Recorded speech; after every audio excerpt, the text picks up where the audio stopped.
Dr. Goodacre believes that the traditional depictions of Jesus' skin color may also need revising.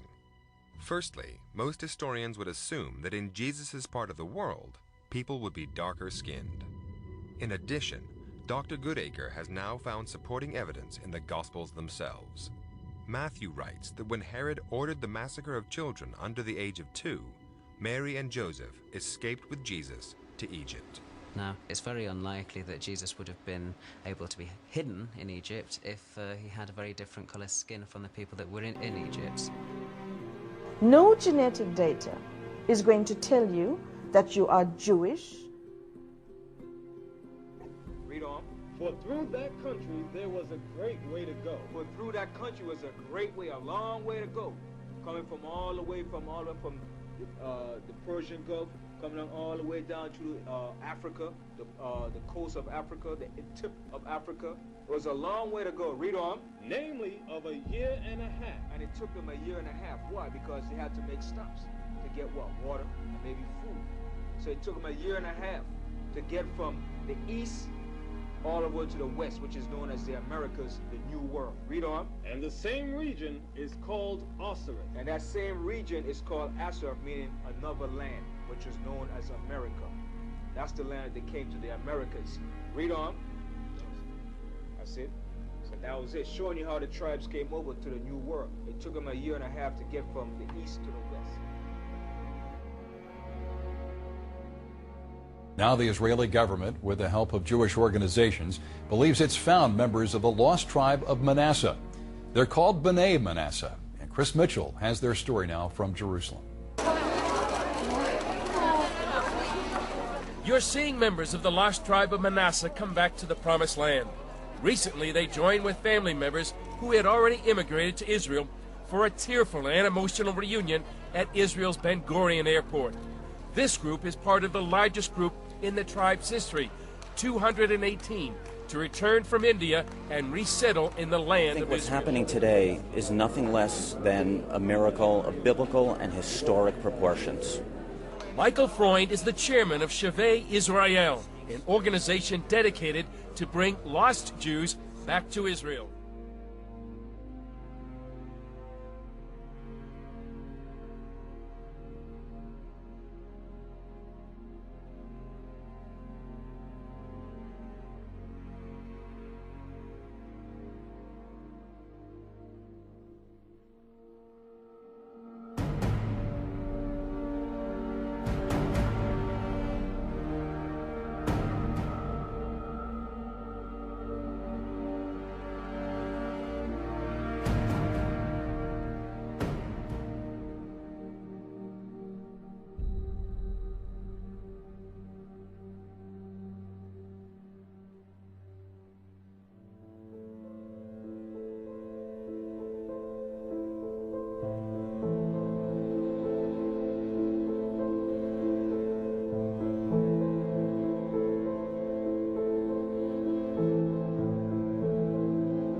honest, I came into this village and the first word I heard was shalom, Yes. the Hebrew word. Yes.